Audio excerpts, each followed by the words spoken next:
¿Qué tal, amables amigos?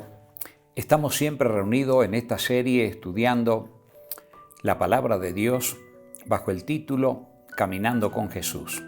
Siempre recordando el texto lema, San Juan 14, el verso 6, Jesús les dijo: yo soy el camino, la verdad y la vida.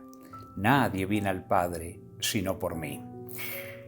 Estamos analizando junto el texto de Primera de Corintios, el capítulo 1, versículo 30, donde dice: mas por Él hemos sido hechos sabiduría, justificación, santificación y redención. O sea, la sabiduría de Dios nos lleva hacia el conocimiento glorioso de toda su verdad. La justificación es la que nos muestra cómo el perdón de Dios se extiende hacia nosotros, pecadores caídos, impartiéndonos toda su justicia. La santificación, vamos a ver la preparación, la idoneidad para caminar junto con Jesús hacia la eternidad. Y finalmente la redención es la vida eterna que nos aguarda cuando el Señor vuelva en gloria. Pero recordamos siempre en el área de la justificación las palabras vertidas ya 700 años antes que Jesús pase por la agonía del Calvario, dirigida por el Espíritu Santo a través del profeta Isaías. Isaías 53 del verso 3. Despreciado y desechado entre los hombres, varón de dolores y experimentado en quebranto, y como que escondimos de él el rostro, fue menospreciado y no lo estimamos. Ciertamente llevó él nuestras enfermedades y sufrió nuestros dolores, y nosotros le tuvimos por azotado, por herido de Dios y abatido. Mas él herido fue por nuestras rebeliones, molido por nuestros pecados. El castigo de nuestra paz fue sobre él, y por su llaga fuimos nosotros curados. Todos nosotros nos descarriamos como ovejas, cada cual se apartó por su camino, mas Jehová cargó en él el pecado de todos nosotros. Qué tremendo, mis amados, cuando nosotros recordamos cómo puede ser ese amor infinito en la divinidad, el amor del Padre extendido hacia Jesús, llamado el Hijo de Dios porque Él es Dios eterno igual que el Padre, pero en el glorioso plan de la redención, yo seré a ti Padre y tú serás a mi Hijo. Eso lo dice el libro de Hebreos, y el mismo ángel cuando le aparece en la bienaventurada Virgen María, el santo ser que nacerá será llamado Hijo de Dios. La Biblia dice Dios con nosotros, el inmensurable amor de la divinidad extendido para salvarnos a cada uno de nosotros. Aquel que vivió toda la eternidad con Dios, por ejemplo, en la carta que escribe el apóstol Pablo a los cristianos también hebreos, allí nos encontramos nosotros con el capítulo 7 y el verso 26. Dice la palabra de Dios: porque tal sumo sacerdote nos convenía, santo, inocente, sin mancha, apartado de los pecadores y hecho más sublime que los cielos. Claro, nosotros no podíamos por nosotros mismos, el pecado nos estropeó y estábamos condenados a la destrucción eterna, pero Jesús se interpone con su perfección, como el segundo Adán en su humanidad, logrando la victoria sobre cada debilidad nuestra para que Él pueda finalmente ser aquel que nos adjudique su gracia, para que por medio de ella nosotros ahora tengamos el poder de alcanzar la victoria sobre nuestras debilidades.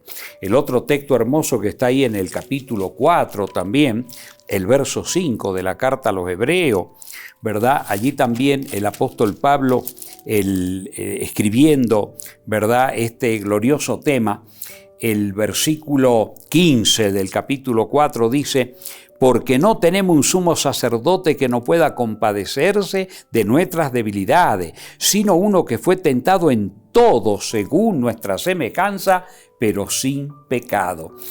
Sí, mis amados queridos, el amor de Dios realmente es inmensurable.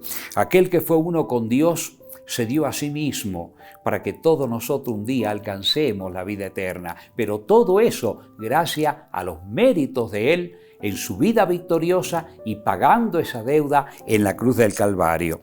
Mateo, el capítulo 27, el versículo 46, allí leemos nosotros también una declaración muy importante. Mateo, capítulo 27, el verso 46, dice: cerca de la hora novena Jesús clamó a gran voz diciendo: Elí, Elí, lama sabactani, esto es Dios mío, ¿por qué me ha desamparado? ¿Saben ustedes, mis amigos queridos, en esta frase que Jesús expresó en el Calvario, ni la eternidad alcanzará para que podamos comprender lo que Él padeció para llevar los pecados de todos los hijos de Dios desde los días de Adán hasta el fin de la historia. Jesús pagó la deuda por toda la humanidad.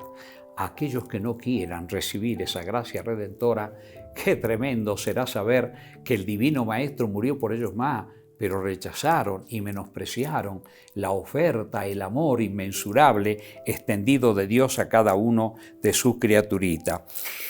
Aquí podemos ver también en la segunda carta de Corintios, capítulo 8, versículo 9, cómo el dueño del universo, porque en Jesús fueron creadas todas las cosas, dice la Biblia, la que hay en los cielos y la que hay en la tierra, visible e invisible, todo fue creado por medio de Él y para Él y todas las cosas en Él subsisten.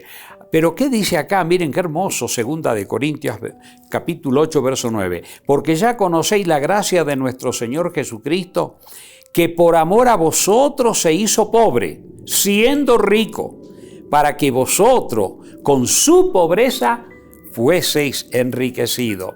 Qué hermoso. Hay un himno muy lindo que dice la letra: en pobre y prestado pesebre nació, Cristo mi Cristo, ni cama ni almohada su cuerpo sufrió, Jesús mi Señor. Dueño era Él, dice, de las Pléyades 1000, suyo los valles y montes sin fin, ricos tesoros Él puede contar, mas pobre vivió mi ser por salvar. Sí, siendo rico se hizo pobre. Ningún pobre podrá decir que no tiene un Salvador. Jesús descendió a lo más grande de la pobreza cuando el Señor llamaba a los apóstoles para que cumplan el gran ministerio apostólico. Al único que no lo llamó fue a Judas, porque sabía tristemente en la divinidad lo que él iba a hacer finalmente de entregarlo. Pero cuando Judas se presentó, siendo inclusive el más erudito del grupo, Jesús le dijo que las aves tenían nido y las zorras tenían guarida, pero el Hijo del Hombre no tenía dónde reposar su cabeza. Sí, en otras palabras, si vienes por plata acá, al monte vienes por leña, y sin embargo, según la Biblia, fue el único que fue un ladrón allí, Judas. Sacaba inclusive de lo poco que recibía. Tremendo. Pero mis amigos queridos, ¿qué nos muestra eso? Siendo el dueño del universo, vino a esta tierra a morir por ti y por mí. Se hizo pobre para que por esa pobreza nosotros podamos alcanzar la riqueza y la gloria de la eternidad. En el Evangelio de Juan, el capítulo 5, el versículo 24, allí también nos encontramos con un pasaje de muy importante. Capítulo 5 del Evangelio de Juan, el verso 24. Dice allí la palabra de Dios: de cierto os digo, el que oye mi palabra y crea al que me envió tiene vida eterna y no vendrá condenación, mas ha pasado de muerte a vida. ¡Qué hermoso! Por esa justicia, si nosotros ya aceptamos el plan de redención en Él y nos alistamos y nos preparamos para la mansión eterna, por la fe ya podemos estar disfrutando de la vida eterna, porque la muerte física, como vamos a ver cuando tengamos que ver la parte final en esta serie, vamos a ver que eso es solamente un dormir hasta el día que Él vuelva en gloria y majestad. Por eso en el verso 28 y 29 del mismo capítulo del Evangelio de Juan, capítulo 5, dice: no os maravilléis de esto, porque vendrá hora cuando todo lo que están en los sepulcros oirán su voz, y los que hicieron lo bueno saldrán a resurrección de vida, mas los que hicieron lo malo a resurrección de condenación. Recién vendrá hora. ¿Cuándo va a ser esa hora? El capítulo 6, el verso 40 dice: y esta es la voluntad del que me ha enviado, que todo aquel que ve al Hijo y cree en Él tenga vida eterna, y yo le resucitaré en el día postrero. Sí, creer en Jesús, aceptarlo como mi Salvador, recibir su justicia, es comenzar a experimentar el gozo de la vida eterna. Allí mismo el verso 44 también dice: ninguno puede venir a mí si el Padre que me envió no le trajere, y yo le resucitaré en el día postrero. postrero. Amigo, cuando tú sientes el impacto en tu mente, en tu corazón, de buscar a Dios, es porque el Espíritu de Dios está trabajando para guiarte a la fuente de vida eterna. Es por eso que también leemos allí nosotros en el Apocalipsis capítulo 21, tenemos allí el versículo 7, donde nos muestra cuál será esa herencia.